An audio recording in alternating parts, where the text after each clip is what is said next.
Here's a video about how transactions work on the Bitcoin blockchain network. There is a cost to transact on the Bitcoin network because every 10 minutes or so, the Bitcoin miners find a block, and in order to get in that block to have your transaction processed, you have to bid some level of a fee in order to get your transaction included. Otherwise, you'll end up so far in the back of the line that it could take days or weeks or months to have your transaction processed. So thankfully, that's handled by Coinbase or things like that. If you try to send Bitcoin, they will not let you send it with a fee that is too low to get your transaction processed. But what that means is there is a fee associated with that. All of the major providers handle the moving of Bitcoin around internal to their applications or their companies with no fees.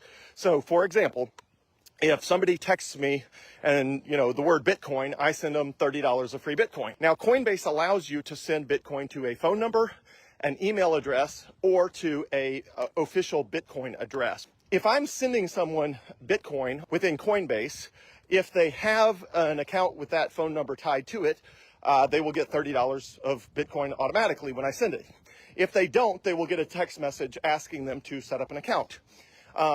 And I can also do that with email. It works the same way. If the email address I send it to is tied to a Coinbase account, they will get $30 of free Bitcoin automatically. If it's not tied to an account, they will get an email offering to set up an account, and they can set up an account in Coinbase to do that. The third alternative, if you're not sending Bitcoin to a phone number or to an email address, is to send it to a actual Bitcoin address. Now, the first two options do not have any cost associated with them because it just involves Coinbase moving Bitcoin around between participants on their network. And so there's no cost. And the same is true if you move Bitcoin around. If you, for example, have Cash App and you move Bitcoin to other Cash App users, there's no cost to do that. If you are transacting on the main chain, there is a cost.